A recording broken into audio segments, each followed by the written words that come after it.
आज तुम्ही मॅनिफेस्टेशन बद्दल बोलतात ना, हो. किंवा लॉ ऑफ अट्रॅक्शन बद्दल बोलतात, तर तुमच्या लाईफ मध्ये तुम्ही कसं सुरुवात केली याला? म्हणजे तुम्हाला कसं वाटलं? कसं असतं ना की आपण एखादी गोष्ट करतो तर आपला त्याच्यावर पहिले बिलीफ पाहिजे, खरं आहे तरच आपण ते करतो, ते घडते म्हणून करतो. बरोबर. तुम्हाला पहिला अनुभव कसा आला? ओके, 2022ला आय थिंक मी असंच लिहिलं होतं. एक बुक घेतली होती आणि तेवढं मॅनिफेस्टेशनचं तेवढं इन डिटेल माहितीच नव्हतं खरं सांगायचं. पण मी लिहिलं होतं की मी कार घेतली आहे, मी आयफोन घेतलाय, मी कॉस्टली वॉच घेतलाय, एवढं लिहून ठेवलेलं. आणि लिटरली 20 दिवसामध्ये आम्ही कार घेतली असं. आणि मग ती म्हणजे व्हाईट कलरची झाली, मॉडेल वेगळा झाला.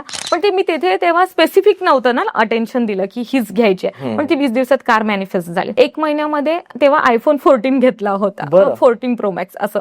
म्हणजे हे झालं. त्याच्यानंतर मग मी स्वतः रॅडो वॉच परचेस केला. म्हणजे हे झालं लक्झरी वॉच बद्दल असं. म्हणजे हे जेव्हा खरं झालं तेव्हा मग मला कळलं की अरे हे तर मी लिहिलेलं.